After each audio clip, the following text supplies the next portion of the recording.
What I'm going to do now is flip over to one that we did earlier in true Blue Peter style. This was one that we put together the other evening on a slightly different domain. This one's called Business of Blogging. You can see this has a bit of branding. We've got our own logo that we've added. We've put our own sort of custom banner at the top here.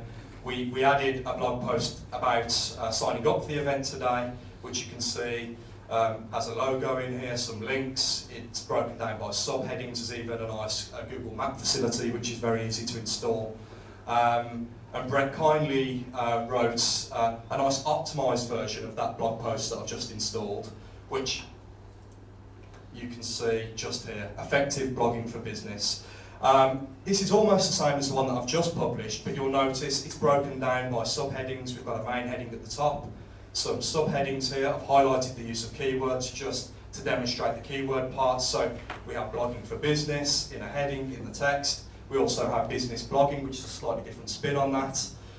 We're not mentioning it too often because you can get penalised for over-optimisation, but just enough for the blog to be natural, to include the keywords, and for Google to recognise this is a blog about blogging for business.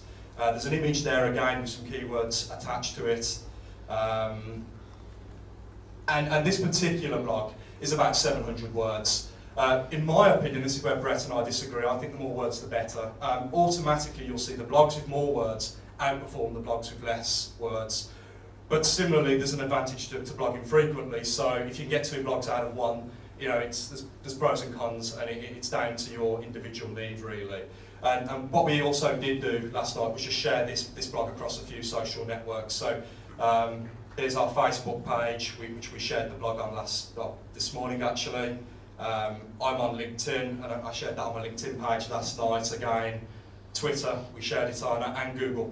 And the hope is the more you share as an organisation and the more socially active you are, the more your fans, followers and customers will be encouraged to share on your behalf, really. And that's when the SEO really starts to work.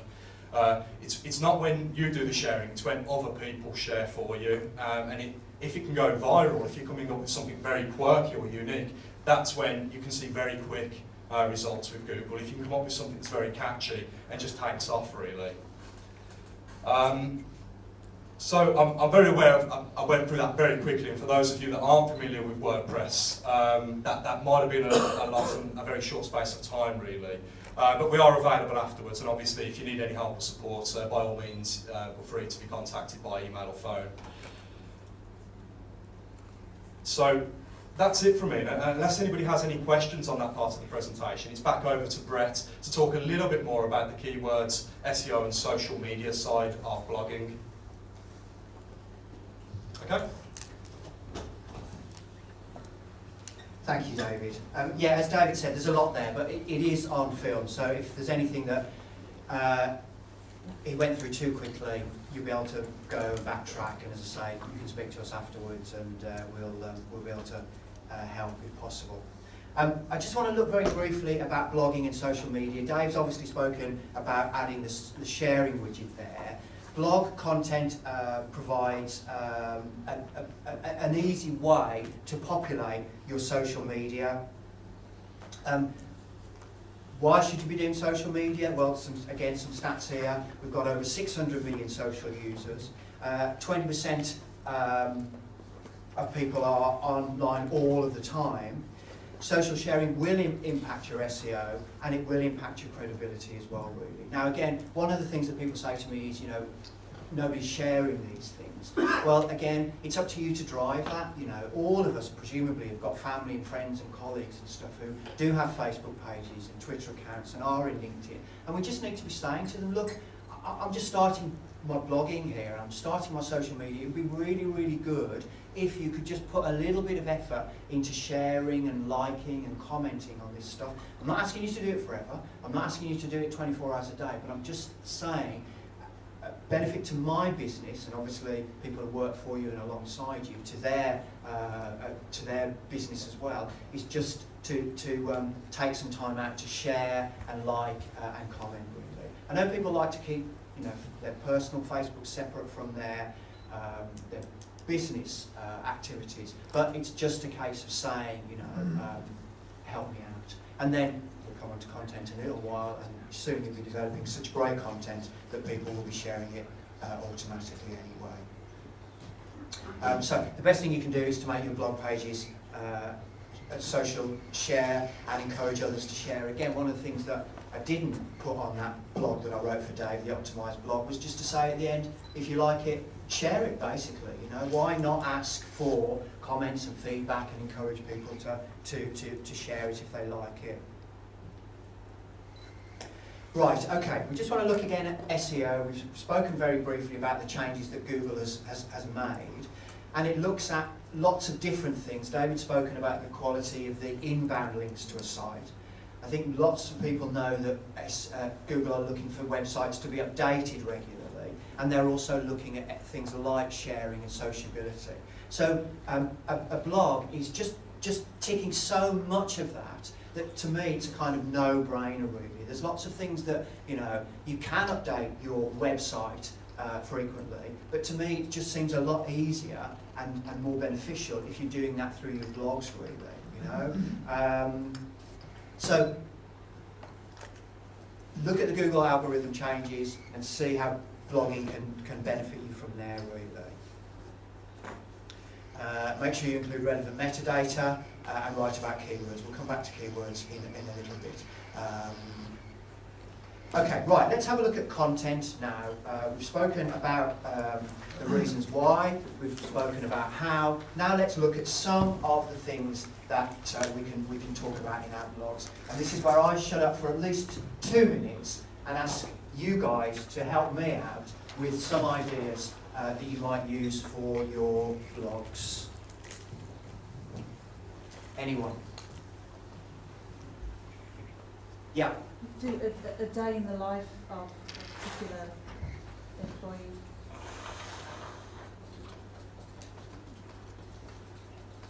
Yeah. Experience you've had?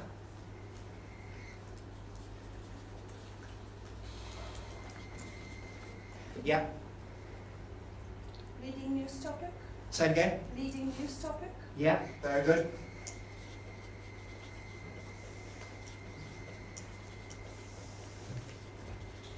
Okay, any more? Using your expertise in terms of the subject.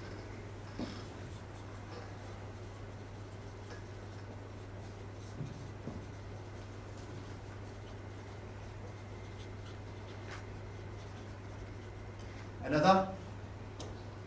Somebody else's expertise.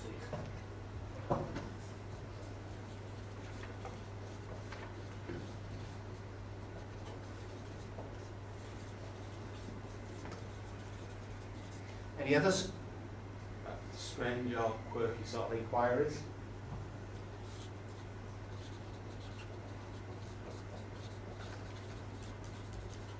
Yeah, any more? Private case study.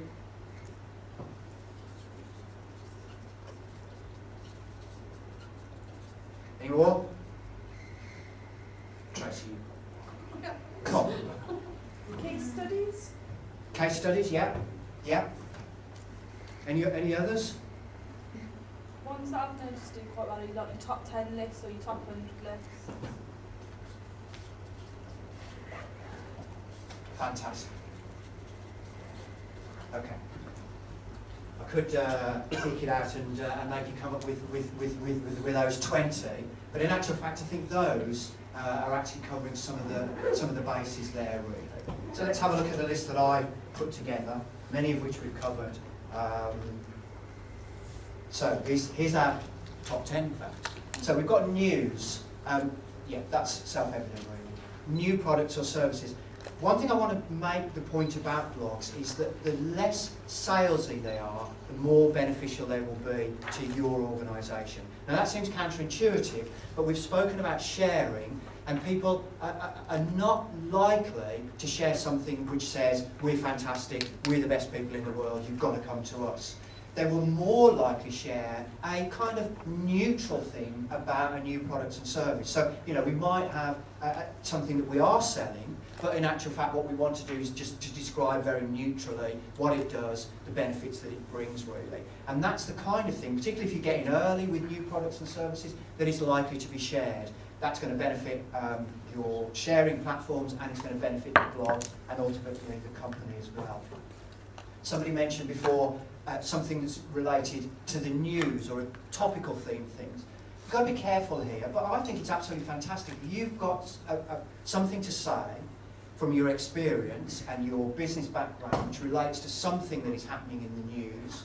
I mean, we've got charities here, for instance. There's always plenty of items there about fundraising and government support and lack of government support, medical research. You know, again, while these are in the air, where they're the zeitgeist, then it's a great opportunity for you to leverage with your blogs there. Editorial blogs. I go and see lots of people, and they are really enthusiastic about their businesses and their team and everything they do. And when I suggest writing blogs, they all say, "Oh, no, I couldn't think of anything to write." But you know, they do know what to say. So again, channel that. You know, again, there's probably something happening within a sector that you have a strong opinion about. And like sex, controversy sells. You know, again, you need to be aware of the brand, but you also need to be aware that just, you know, shaking things up a little bit. You know, look at Mary Porter's. Look at the kind of publicity she's getting just by being in people's faces. Really. Thematic blogs. Summer's here, so you know we've got some great garden products for you to buy. You know, winter's here. You know, security, whatever it may be. There's always a theme that you can link around. Really, top tens, fantastic. Worst, best, etc. Always really popular. Reviews.